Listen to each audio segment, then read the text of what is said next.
Hi guys, நம்ம தமிழ் மீறி வச்சுங்க மயூர் அகாடமியால் சீசன் 3 எபிசோட் 12 தான் பார்க்க போகிறோம். வீடியோக்குள்ள பார்த்து மீடியோ லைக் கொடுத்துருங்க, ஐப்பும் பண்ணிடுங்க. வாங்க வீடியோக்குள்ள போயிடலாம். நம்ம இப்ப பிடிச்சிருக்கிற நோமும் அப்ப பிடிச்ச நோம மாதிரியே தான் அமைதியா இருக்கு. பேசிக்கா அது எல்லாமே ஒரு பைத்திய மாதிரி. அதை தவிர அதுங்களை பத்தி நமக்கு வேற எதுவும் தெரியல. அதுங்களை வைக்கப்பட்டிருந்த வேர் ஹவுஸ மொத்தமா அழிச்சாச்சு. கண்டிப்பா இன்வெஸ்டிகேஷனையும் நாம தொடரதான் போறோம். அதுல இருந்து நமக்கு எவ்வளவு தகவல் கிடைக்கும்னு தெரியாது. அந்த பார்ல இருந்தாங்க இல்லையா, அவங்கள பத்தி இது வரைக்கும் எந்த ஒரு தகவலுமே கிடைக்கலையா? அவங்களையும் தேடிட்டு தான் இருக்கோம் சார். ஒரு நோம விடாம எல்லாத்தையும் அழிச்சாச்சு. மெயின் கல்பிரட்டை பிடிச்சாச்சு. இருந்தாலும் ஷிகராக்கிக்கு கீழே இருந்த வில்லன் தப்பிச்சிட்டாங்க. என்னதான் அவங்க பாஸ நம்ம அரெஸ்ட் பண்ணியிருந்தாலும் ரெண்டு பக்கமும் ஏகப்பட்ட இழப்பு உண்டாகி இருக்கு. முட்டாள்தனமா பேசாத. நம்ம ஊர் சிம்பிள் ஆஃப் பீஸை மட்டும்தான் இழந்திருக்கு. ஆல்மைட்டோட வீக்கான உடம்பு எப்படி இருக்கும்னு இந்த உலகமே பார்த்துருச்சு. தோக்கடிக்கவே முடியாதவனை கூட ஈஸியா தோக்கடிச்சிடலாம் அப்படிங்கறத தான் இப்போ இருக்கிற மக்களும் வில்லன்களும் நம்புறாங்க. ஒரே ஒரு ப்ரோ ஹீரோவை மட்டும் நம்பி இருந்தது நம்மளோட தப்பு தான். இப்ப எல்லார் மனசுலயுமே ஒரு ரவுடி கும்பல் இருந்தா எதை வேணாலும் சாதிக்கலாங்கிற எண்ணம் வரும். இது ஒரு இன்ஸ்பிரேஷனா கூட மாறி இருக்கு. ஆரம்பத்துல டொமுரோ ஷிகராக்கி அப்படிங்கிறவன் கோவத்துல கத்திக்கிட்டு இருக்கிற ஒரு சின்ன பையன் தான் நம்ம நினைச்சோம். ஆனா இப்போ அது மொத்தமா மாறிடுச்சு. அவன் புத்திசாலித்தனமா சிந்திக்க ஆரம்பிச்சிட்டான். இப்போ அவன் போடுற திட்டங்கள் எல்லாமே சமூகத்தை சார்ந்த சிந்தனையா தான் இருக்கு.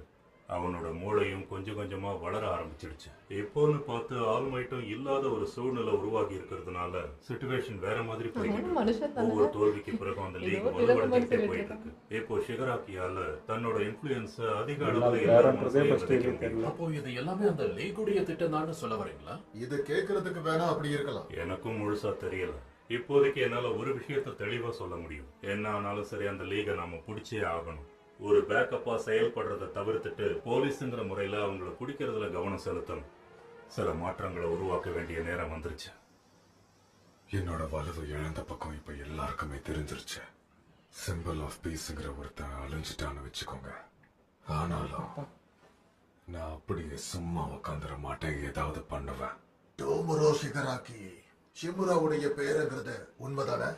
ஆல் ஃபார் ஒன் சொல்லிட்டாங்கிற ஒரே காரணத்துக்காக இதெல்லாம் உண்மையா இருக்கணும்னு அவசியம் இல்லை. இதுக்கு முன்னாடி ஒன் ஃபார் ஆல் வச்சிருந்த ஷிமுராவோட ரிலேட்டிவ்ஸ் உங்க யாருக்காவது தெரிய வாய்ப்பு இருக்கா? இல்ல. ஏன் அப்படி சொல்றீங்க? ஷிமுராவுடைய புருஷனை யாரோ கொன்னுட்டாங்கன்னு மட்டும் தான் தெரியும். அதனால தான் பையன் ஹீரோவாயிட கூடாதுங்கிறதுக்காக தன்னுடைய பையனை வேற எங்கேயோ அனுப்பி வச்சுட்டாங்க. அதே நேரம் என்கிட்டயும் டோஷினோரியோ கிட்டவும் எவ்வளவு சங்கடமான விஷயங்கள் நடந்தாலும் சரி, இல்ல நான் செத்தே போனாலும் அவன் கூட தொடர்பு கொள்ள கூடாதுட்டாங்க. இந்த ஒரு சத்தியத்தால இதுக்கும் வழி இல்லாம போயிடுச்சு. அடுத்து நம்ம என்னதான் பண்ண போறோம்? அப்பா கிட்டதான் இது விவகாரம். உங்க குழந்தைக்கு ஒரு நல்ல நிம்மதியான வாழ்க்கையை கொடுக்கணும்னு நினைச்சது தப்பு இல்ல. ஆனா முடிஞ்ச அளவுக்கு வேகமான ஷிகராக்கிய கண்டுபிடிக்கணும். அவனை கண்டுபிடிச்ச பிறகு நாம கண்டுபிடிச்சு என்ன பிரயோஜனம்? இப்போ அவன் வில்லை இல்லங்கிறதுனால உன்னை பொறுத்த வரைக்கும் அவன் விஷயத்துல நீ தயங்குவ. அதே நேரத்தில் அவன் பின்புலம் எப்படி இருந்தாலும் சரி, இப்போ அவன் கிரிமினல். ஷிகராக்கி எங்க இருக்காங்கிறத ஷிகோச்சியும் நானும் சேர்ந்து தேடிக்கிறோம். இப்போதைக்கு நீ யூஏல இருக்கிறதா நல்லது. ஏன்னா நீ இன்னும் குணமடையல. என்னதான் முன்ன இருந்த சிம்பிளா பீஸா உன்னால இருக்க முடியாம போனாலும் ஆல்மைட் இன்னும் சாகலங்கிறத நீ மறந்துடக்கூடாது. அந்த சண்டைக்கு அப்புறம் டொடரோக்கியையும் யாயோரோசியும் நாங்க சந்திச்சோம். 5 பேருமே கச்சான கூட்டிட்டு போலீஸை சந்திக்க போனோம். அங்க போற வரைக்குமே அவன் அமைதியா தான் இருந்தான். ரொம்ப நாளாவே உலகமே தலைகீழா மாறிடுச்சுன்றதை ஏத்துக்கிட்டு நாங்க எங்க வீட்டுக்கு போனோம்.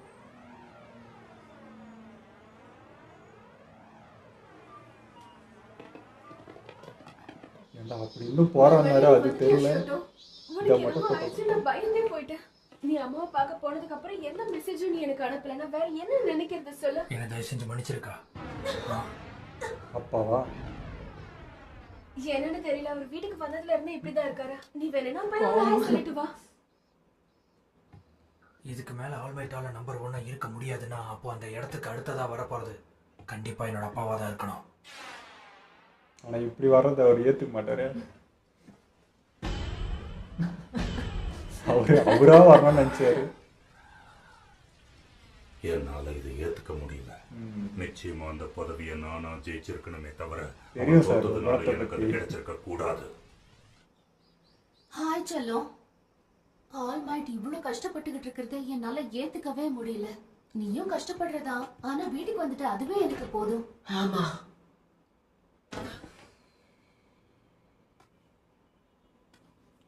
நியூஸ் தான் இருக்கும். இப்ப அடுத்து என்ன ஆக போதுன்னு தெரியலையே. நான் தனியா சண்டை போடுறது மூலியமா ஏதாவது பெருசா தப்பு பண்ணிட்டேன்னா என்ன?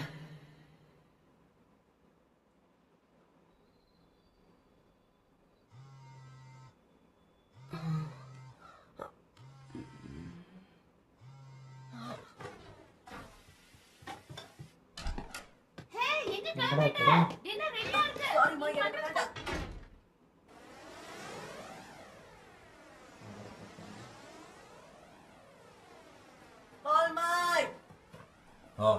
ஒரு வழியா வந்துட்டியா நீ? உங்களுக்கு ஒண்ணும் ஆகல? உனக்கு இதை பார்க்க வர இவ்வளவு நேரம் ஆச்சு. கரெக்டா வர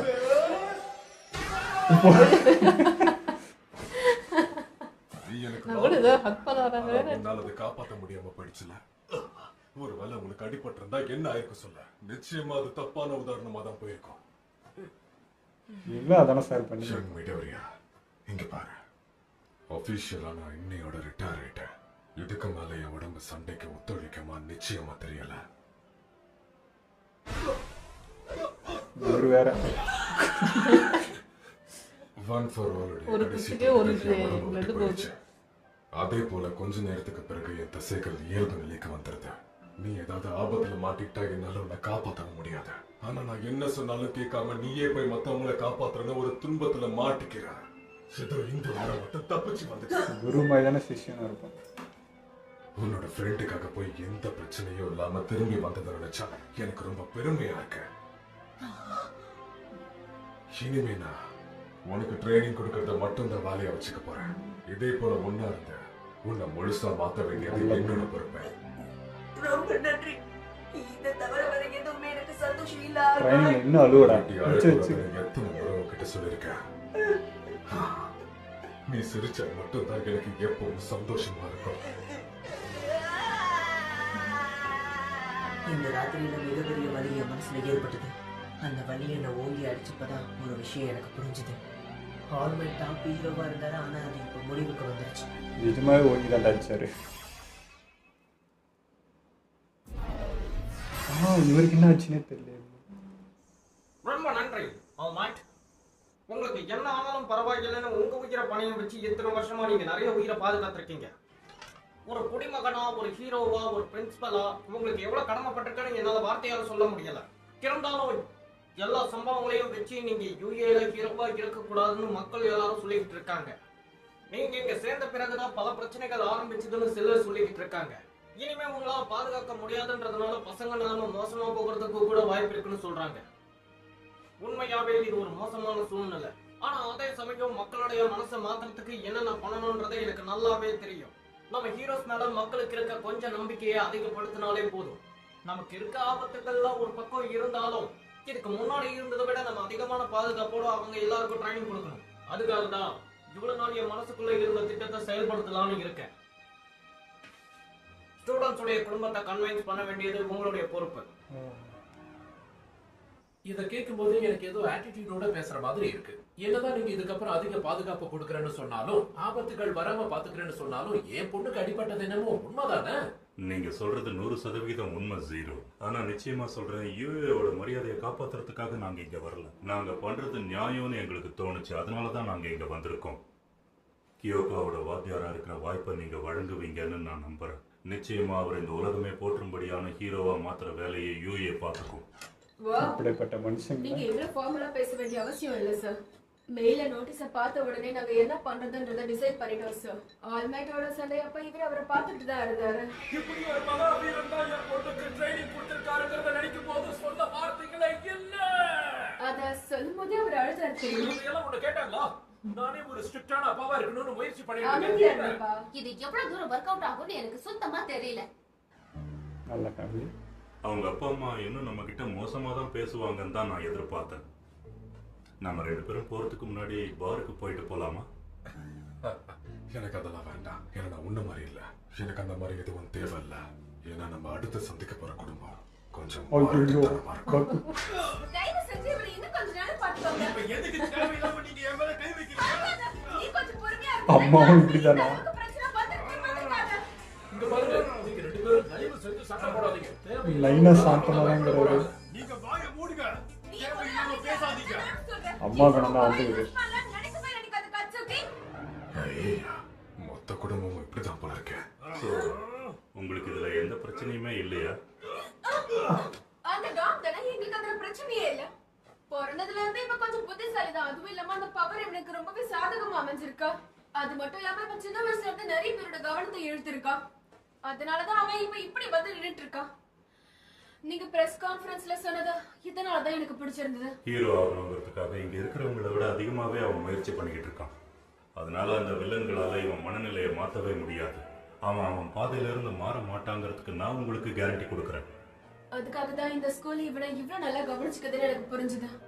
இவனுக்கு ஏதாவது ஆயிடுமோன்ற பயம் எனக்கு இருந்தாலும் கூட இப்ப அவன் சேஃபா இருக்கிறதுனால எனக்கு எந்த வித பிரச்சனையும் இல்லை. என்னதான் அவங்கள சில பேர் கிரிட்டிசைஸ் பண்ணாலும் உங்களை நம்புறவங்கல்ல நாங்களும் ஒருத்தங்க. அதனால கவலைப்பட வேண்டாம், சரிதானே? எல்லா பேரண்ட்டும் ஒரே மாதிரி தாங்கிறாங்க. எல்லாத்துக்கும் கோவப்படுற பையன் தான் எனக்கு நல்லாவே தெரியும். ஆனாலும் இவனுக்கு கொஞ்சம் ட்ரெயின் பண்ணி ஒரு நல்ல ஹீரோவா மாத்திடுங்க. இதுக்காக வேணும்னா நான் உனக்கு ட்ரிங்க் வாங்கி தரேன். சரி, அடுத்து எங்க போலாம்? இங்க இருந்து மிடோரியா தான் பக்கத்துல இருக்கு. All might. கிட்ட பேச வேண்டியதே இல்லையே, அவங்க அப்பாவே ரெடியாகிறாங்க. இது உன்னோட டான். அது யாரு சொன்னீங்க? உங்களுக்கு எவ்வளவு முக்கியங்கிறது எனக்கு நல்லாவே புரிஞ்சுது. உன்ன மாதிரி அவனும் எனக்கு ஒரு ஸ்டூடெண்ட் தான். எல்லாருமே எனக்கு சமம்தான். என்ன மன்னிச்சிரு என் பக்கக்கா. இதை தாண்டி என்னால எதுவும் சொல்ல முடியாது.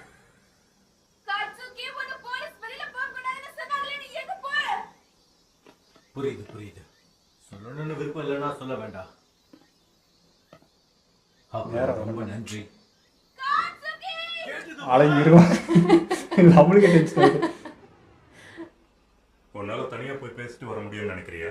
மோடி, எப்படியோ எல்லாரையும் நான் தனிப்பட்ட முறையில சந்திச்சாகணும். அதனால பிரிச்சுக்கலாம். நான் இந்த வீட்டுல பேசுறேன், நீ என்ன பண்ணு, அடுத்த வீட்டுல போய் பேசி பாரு. வாங்க வாங்க உள்ள வாங்க. உங்களை பார்த்து எவ்வளவு நாள் ஆகுது. ரொம்ப நன்றி. ஆல் ரைட், நம்ம வீட்டுக்கு வந்திருக்கோம்னு நினைச்சா நம்பவே முடியல. கவலை விடுங்கம்மா, அதெல்லாம் பாத்துக்கலாம். அனுப்புங்கன்னா அனுப்ப போறாங்க. நான் இங்க எதுக்கு வந்திருக்கேன்னு உங்களுக்கு தெரியும்னு நினைக்கிறேன். யூஏ அவங்க ஸ்டூடெண்ட்ஸ் டார்மெட்ரிக்கு மாத்துறாங்கன்னு உங்களுக்கு தெரியும் தானே? ஆமா, நீங்க அனுப்பின லெட்டரை நானும் படிச்சு பார்த்தேன். ஆனா எனக்கு அதுல விருப்பம் இல்ல. ஆனா அம்மா, நேத்து தானே சொன்னீங்க. ஆனா அதுக்கப்புறம் நான் யோசிச்சேன். இப்ப என் மனசு மாறிடுச்சு. என்னதான் இசுக்கு தனக்குன்னு ஒரு பவர் இல்லாம இருந்தாலும் அவனுக்கு உங்க மேல நிறைய மரியாதை இருக்கு. ஆனா என்ன அதிசயம் நடந்துச்சோ தெரியல, அவனுக்கு பவர் கிடைச்சது. ஆனா அவன் யூஏ ஹைல சேர்ந்த பிறகு அவனுக்கு காயங்கள் ஏற்பட்டதுதான் அதிகம். இப்ப கூட அவன் நிலைமைய பத்தி உங்களுக்கு தெரியும் தான் நினைக்கிறேன். இன்னொரு தடவை அவன் கையில அடிபட்டுச்சுன்னா அது செயலிழந்து போக கூட வாய்ப்பு இருக்கு. பார்த்தாலே தெரியுது. அந்த வில்லன் உங்ககிட்ட எப்படி நடந்துகிட்டான்னு நான் எல்லாத்தையும் டிவியில பார்த்தேன். நீங்க பண்ண உதவிக்கு ஒரு சராசரி குடிமகளை உங்களுக்கு நன்றியை தெரிவிச்சுக்கிறேன். ஆனா ஒரு தாயா எனக்கு அது ரொம்ப பயத்தை கொடுத்தது. உங்களை மாதிரி தான் ஆகணும்னு ஆசை. ஆனா உங்களை அவன் பின்தொடர்ந்தா எதிர்காலத்துல நிறைய ரத்தம் சிந்த வேண்டி இருக்கும். என்னை மன்னிச்சிருங்க. என்னை காப்பாத்துங்க. ஆனா அவன் ஏன் பையன். என்ன மன்னிச்சிரு. அம்மா பாசம் அப்படிதான். என்ன மன்னிச்சிரு இசுக்கு. சக்தி இல்லாதப்ப கூட நீ ஹீரோஸ் பண்ற வேலைகளை பார்த்துக்கிட்டு வீட்டுல சந்தோஷமா தான் இருந்த. எனக்கு என்னமோ நீ அப்படி இருந்தாதான் நல்லா இருப்பேன்னு தோணுது. அது உண்மை இல்லம்மா. இங்க பாரு, நான் உனக்கு சப்போர்ட் பண்ணுவேன், அதே நேரம் உன்னை பத்தி கவலைப்படாம இருக்க மாட்டேன். நான் உனக்கு சொன்னது ஞாபகம் இருக்கா? உனக்கு யூஏக்கு போறதா ரொம்ப பிடிக்கும்னு எனக்கு நல்லா தெரியும். இருந்தாலும் என்னால அதை ஏத்துக்க முடியல. எனக்கு இது பெரிய ஆச்சரியத்தை கொடுக்கல. ஏன்னா பல காலமா எங்க அம்மாவோட ஃபீலிங்ஸை நான் புரிஞ்சுக்கவே இல்லை. இசுகோட தாயா, நான் பிராங்கா பேச விரும்புறேன். என் பையனை யூஏக்கு அனுப்புற அளவுக்கு நிச்சயமா எனக்கு தைரியம் இல்லை. அதுவும் இவ்வளவு நடந்த பிறகு நிச்சயமா நான் அனுப்ப மாட்டேன். நீங்க எவ்வளவு பெரிய ஹீரோவா இருந்தாலும் சரி, வில்லன்ஸ் அட்டாக் பண்ணும்போது ஸ்டூடெண்ட்ஸ்க்கு காயம் ஏற்படுறதையும் அவங்க உயிருக்கு ஆபத்து ஏற்படுறதையும் உங்களால தடுக்க முடியாது. அது எனக்கு தெரியும். முக்கியமா ஒரு தாய் அவனுக்கு எந்த ஒரு பாதிப்பும் ஏற்படாம பாத்துக்க வேண்டியது என்னோட கடமை. அது நீங்க நினைக்கிற மாதிரி இல்லமா. எனக்கு காயம் ஏற்பட்டதுக்கு நான் தான் காரணம். டீச்சர்ஸ் எல்லாரும் என்ன தடுக்க தான் முயற்சி பண்ணாங்க. நான் தான் பேச்ச கேட்கல. நீ உன்னோட டீச்சர்ஸ் பேச்ச கேட்கலனா அப்ப அவங்க பொறுப்போட இல்லாம இருந்திருக்காங்கன்னு தானே அர்த்தம். ஏன்டா வாய விடுற, கம்முனுடா. கொஞ்சம் உட்காரு. ஒரு தாயா நான் ரொம்ப பாதுகாக்கிற மாதிரி தோணலாம், ஆனா அதுதான் எனக்கு நிம்மதியை கொடுக்குது. அதே சமயம் அவன் கண்ட கனவுகளை நான் சிதைக்கவும் விரும்பல. அவன் இப்ப கூட ஒரு டிஃபென்ஸ் ஸ்கூல்ல போய் சேரட்டும். ஏன்னா யூஏல இருக்கிற ஹீரோ கோர்ஸ் விட வேற நல்ல கோர்சஸ் நிறையவே இருக்கு.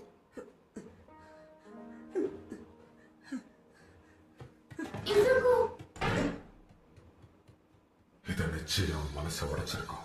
நீ என்னதான் ஃபாலோ பண்ண, என்ன இன்ஸ்பிரேஷன் எடுத்துக்கிட்ட. இப்ப எல்லா வடையும் போது அது எப்படி இருக்கும் தெரியும். கடுமையா உழைச்ச பிறகு அதை கைவிட்டுற வழி இருக்கேன். என்ன மன்னிச்சிருங்க, நான் அவங்ககிட்ட போய் பேசுறேன். அம்மா அது யூஏவா இருக்கணும்னு அவசியம் இல்லை. நிஜமாதான், இதை கொஞ்சம் பாருங்க, நீங்களும் பாருங்க. அம்மா நான் ட்ரைனிங் கேம்ப்ல காப்பாத்தின அந்த பையன்கிட்ட இருந்து வந்த லெட்டர் தான் இது. பவரையும் ஹீரோஸையும் வெறுக்கிற இந்த பையன் தான் கோட்டா. காப்பாத்தினதுக்கு நன்றின்னு எழுதியிருக்கான். நீங்க என்ன நினைச்சு இவ்வளவு வருத்தப்படுறதா சொன்னீங்க. ஆனா இந்த லெட்டரை பார்க்கும்போது அந்த நொடி எனக்குள்ள நான் ஒரு உண்மையான ஹீரோவா தான் ஃபீல் பண்றேன். எனக்கு எவ்வளவு சந்தோஷமா இருந்துச்சு தெரியுமா? எனக்கு புரியுது. நான் என்ன ஆகணும்னு தெரிஞ்சுதான் அதுக்கு ட்ரைனிங் எடுத்துட்டு இருக்கேன். அதுக்காக நான் யூஏ விட்டு விலகினாலும் கவலை இல்லமா. மிடோரியா,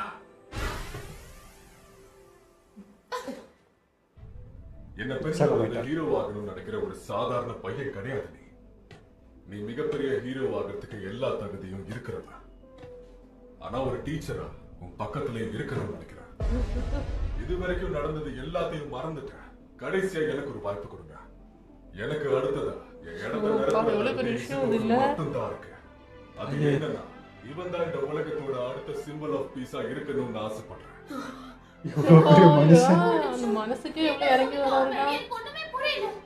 என்னால இவன் இப்ப இந்த நிலைமைக்கு வந்ததுக்கு என்ன மன்னிச்சிருங்க. அவன் என்னதான் ஃபாலோ பண்றான்னு தெரிஞ்ச ஒரு நல்ல டீச்சரா அவனை ட்ரெயின் பண்ணாம விட்டுட்டு அதுக்கு மன்னிச்சிருங்க. அதே போல யூஏ ஹை லெக்சரர் என்ற முறையில ஒரு சின்ன ரெக்வெஸ்டையும் வைக்கிறேன். என் பாதையில நிறைய ரத்தம் சிந்திருக்கேன், அது உண்மைதான். அதனாலதான் எனக்கு நடந்த எதுவுமே அவனுக்கு நடக்காதுன்னு அடிச்சு சொல்றேன். நான் பண்ண இந்த தப்பு அவனை பண்ண விட மாட்டேன். இப்படி பண்ணாதீங்க ஆல்மைட். எல்லாமே முடிஞ்சு என்னைக்குமே தோத்துறவேன்னு பயந்ததே கிடையாது. அப்ப என்னாலேயே இவர மாதிரி ஹீரோவாக முடியுமா? உங்களுக்கு என்னால ஏகப்பட்ட பயங்கள் உண்டாயிருக்குன்னு தெரியும். ஆனா எல்லாத்தையும் மாத்தணும் தான் அங்க இருக்கிற ஹீரோஸான நாங்க போராடிட்டு இருக்கோம். அதை தயவு செஞ்சு புரிஞ்சுக்கோங்க. அதனால எதிர்கால யூஏ எப்படி இருக்குன்னு கொஞ்சம் யோசிச்சு பாருங்க. எனக்கு தெரிஞ்ச எல்லாத்தையுமே என் மெடோரியாக்கு சொல்லி கொடுக்கறதுக்கான அனுமதியை மட்டும் உங்களால வழங்க முடியுமா? அவனுக்கு எந்த ஆபத்து வந்தாலும் என் உயிரை கொடுத்து காப்பாற்றுவேன். உங்களுக்கு ஒன்றும் ஆகல. யாராலையும் நோ சொல்ல முடியாது.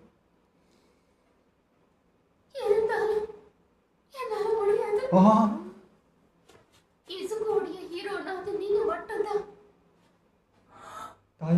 நான் யூஏ ஹைய வெறுக்கிறேன்னு மட்டும் நினைச்சுக்காதீங்க. நிஜமாதான் அது மட்டும்தான் என் மனசுல ஓடுது. ஆல்மைட், தயவு செஞ்சு எழுந்துருங்க. நீங்க அவனை பாதுகாக்கணும், முன்னேற்றணும். இதெல்லாம் சரியா இருக்குன்னு நீங்க வாக்கு கொடுக்க முடிஞ்சா தாராளமா கூட்டிட்டு போங்க.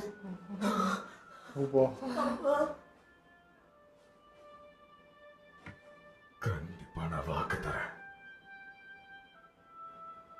இசுகு, நீ இந்த ஸ்கூலுக்கு திரும்ப போகணும்னா நீ ரொம்ப ரொம்ப ஜாக்கிரதையா இருக்கணும். தம்பி கையை உடைச்ச அவரு தான் மாட்டேன். மிஸ்டர் ஆல்மைட், தயவு செஞ்சு இவனை நல்லபடியா பாத்துக்கோங்க. நான் உங்ககிட்ட தோத்துட்டேன் ஆல்மைட். நான் கஷ்டப்பட்ட எல்லாமே கடைசியில வீணா போயிடுச்சு. ஆனா அதே சமயம் கடைசியில தோத்ததும் நீதான். என்ன அடிக்கிறது மூலமா உன் ஸ்டூடெண்ட்ஸ் கிட்ட உனக்கு இருந்த நெருப்பு மொத்தமா அணைஞ்சு போச்சு. இந்த அவமானம் தாங்காமையே நீ செத்து இருக்கணும். ஆனா அந்த வாய்ப்பையும் நீ இழந்துட்ட. தன்னோட ஸ்டூடெண்ட்ஸை தன்னிச்சையா செயல்பட வைக்கிறது தான் ஒரு டீச்சரோட கடமைன்னு நான் நினைக்கிறேன். ஆனா ஒரு ஸ்டூடெண்ட்டை மாஸ்டர் எதிர்பார்க்கிற தருணத்துல அவன் காணாம போனா அந்த ஸ்டூடெண்ட்ஸ் மனசுல வெறுப்பு வளரும். கடைசி வரைக்கும் ஆட்டு மந்தையில இருக்கிற மாதிரியான ஒரு வாழ்க்கையை தான் அவன் வாழ்வான். ஆனா என்னோட ஸ்டூடெண்ட்ஸ் அவங்க எண்ணிக்கையை எப்படி அதிகப்படுத்தணுங்கிறத கத்துக்கிட்டாங்க. உனக்கு நிச்சயம் ஒண்ணு ஆகாது டுமாரோ ஷிகராக்கி. நீ கத்துக்கிட்ட அனுபவம், உன்னுடைய விருப்பு வெறுப்பு எல்லாத்தையும் வச்சு நீ முன்னேற வழியை மட்டும்தான் பார்க்கணும். ஏன்னா இது உன்னோட காலம். இன்னைக்கு எபிசோடு பகீர்னு ஆயிடுச்சுங்க. அவர் இப்படி பண்ணுவாருன்றது வந்து எதிர்பார்க்கவே இல்லை. ஒரு மனுஷன், இவ்வளோ பெரிய மனுஷன் வந்து காலில் விழுந்து அப்படி பேசுகிறப்போ ரொம்ப ஆயிடுச்சு. எமோஷன் ஆகுது, கண் கலங்குது, என்னென்னமோ ஆகுது. அது எந்த பக்கம் பேசுனே தெரியல. தாய் பாசம் அதுவும் புரியுது, குருவா இவரோட இதுவும் புரியுது. ரெண்டு பேர்ல இப்போ எந்த பக்கம்னா நம்ம நிற்கிறது நம்மளுக்கு ஒரு மாதிரி ஆயிடுச்சு. இது வந்து மிடோரி கிட்டே தான் இருக்குது. திரும்பவும் ரொம்ப ஹெல்த் ஸ்பாயில் பண்ணாத மாதிரி கொஞ்சம் கேர் எடுத்து அவனை கவனிப்பாக பார்த்துக்கணுங்க. இன்னுமே கவனம் இல்லைன்னா 2 எமோஷன்ஸ்க்கும் அவன் பதில் சொல்ல வேண்டியதாக இருக்கும். அது 2 திருப்பி கேர் பண்ண வேண்டியது அவன் கையில் தான் இருக்குது.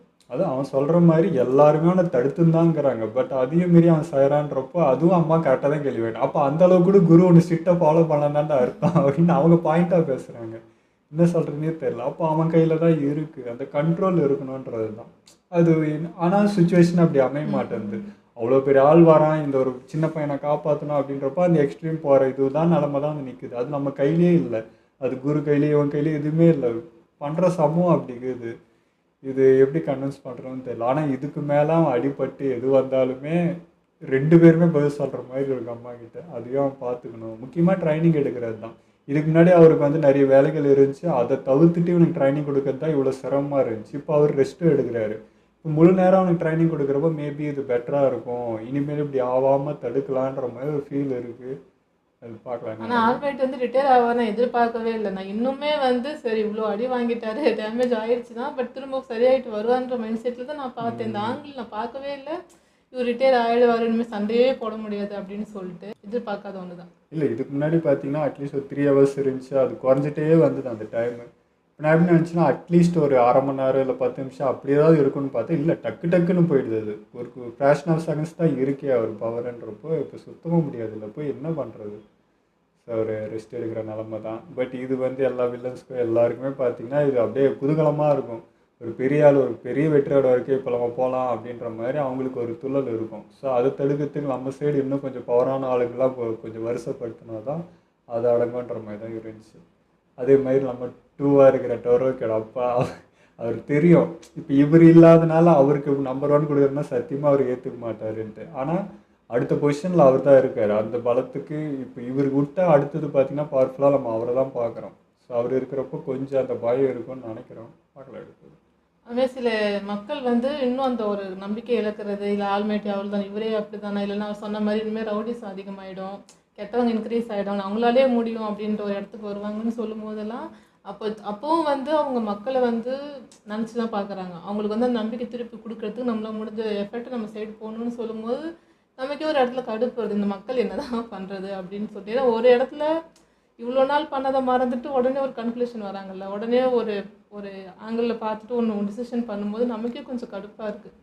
ஏன்டா இப்படி பண்ணுறாங்க அப்படின்ட்டு, இவங்களெல்லாம் ப்ரூஃப் பண்ணி தான் ஆகணுமா, அப்படி இவங்களை எடுத்துக்கணுமா அப்படின்னு நமக்கு தோணினாலும் அவங்க அந்த பொறுப்பில் இருக்கும்போது அதை சீரியஸாக எடுத்துக்கிறாங்க. நம்ம பதில் சொல்ல வேண்டிய இடத்துல இருக்கும்னு சொல்லிட்டு அப்படி யோசிக்கிறது வந்து ஒரு பெரிய மெச்சூரிட்டி. இல்லை, இப்போ இது ரியாலிட்டியோட இதுவுமே கனெக்ட் ஆகுது. ஏன்னா இப்போ மக்களுக்கு நேரடியாக பார்க்குறப்ப அது உணர முடியுது, தெரியுது, அவங்க மனசுக்குள்ளே அந்த நம்பிக்கை விடல தெரியுது. பட் இந்த மீடியாவும், இந்த சோஷியல் மீடியாவும் அதை போட்டு இது போயிடுச்சு அது போயிடுச்சுன்ட்டு அந்த நம்பிக்கை இருக்க மக்கள்கிட்டையும் பார்த்தீங்கன்னா அது வந்து பிடுங்குற மாதிரி இருக்கும். அந்த விஷயங்கள் எல்லாருமே அதை பார்க்குறாங்க, அப்போ அதுதானோ அப்படின்னு சொல்லிட்டு அந்த எண்ணமே மாறிடும். அதை நம்பிக்கை கொஞ்சம் கொஞ்சமாக அது உரிய ஆரம்பிக்கும். இது ரியாலிட்டியில் இப்பயும் நடக்கிற விஷயங்கள் தான். எப்போவுமே அவங்களை சாட்டிஸ்ஃபை பண்ணிவிட்டு அவங்கள பற்றியே நினச்சிட்டு அவங்களுக்கு ப்ரூஃப் பண்ணிகிட்டே இருக்குன்னு வந்து ஒரு இடத்துல மக்கள் அண்டர்ஸ்டாண்ட் பண்ணிவிட்டு எப்போவும் ஒரே மாதிரி இருந்தால் நல்லாயிருக்கும் அப்படின்னு. இப்போ அன்றைக்கி போட்ட ஃபைட்டில் அவர் அவ்வளோ இதுவாகியும் ஜெயிச்சு தானே வந்தார். அவ்வளோ இதுலேயும் அவர் போராட்டத்தை விழல, அது யாருக்குமே தெரிய மாட்டேன்றது. அது நேரடியாக அன்றைக்கி பார்த்தவங்க வரைக்கும் அது போகுது. அதுக்கு அடுத்து இந்த மாதிரி போட்டு அதை அப்படியே மறைய வைப்பாங்க. ஸோ அதுதான் இங்கே நடக்கிற விஷயம். லாஸ்ட்டாக இவன் வில்லன் சொன்னான் பாருங்க, அது ஆட்டுமான எப்போவுமே வந்து அவனோட குரு எதிர்பார்த்துட்டே இருக்கான். அவனால் ஓன் டிசிஷன் எதுவுமே பண்ண முடியாது, செய்ய முடியாது. அவன் குரு இல்லைனா ஒன்றுமே இல்லை, கன்ஃபியூஸ் ஆகிடுவான். ஆனால் என்னுடைய பசங்க பாருங்கள் அவங்களே ஓனாக எடுக்கிறாங்க சொல்லிட்டு. ஆனால் இதாண்டா ஆட்டுமந்த, நீ சொல்கிறத வந்து அப்படியே ஃபாலோ பண்ணி ஒரு கூட்டத்தை அவன் பாட்டு வழிநடத்தின்னு போகிறானா, இல்லை என்ன இருக்குது, ஓனாக எவனுமே யோசிக்கலை, நீ உன்னோட இதுவை அப்படியே கடத்தி விட்றான், அவன் பாட்டுக்கு அதை கடத்தினுங்கிறான். அவ்வளோதான், யாருமே சுயமாக யோசிக்கலன்றது இதுதான் ஆட்டுமான்னு தான் சொல்லணும். இதெல்லாம் வீடியோ முடிச்சு போகும். மறக்காமல் ஷேர் பண்ணுங்கள், மறக்காமல் சப்ஸ்கிரைப் பண்ணிடுங்க.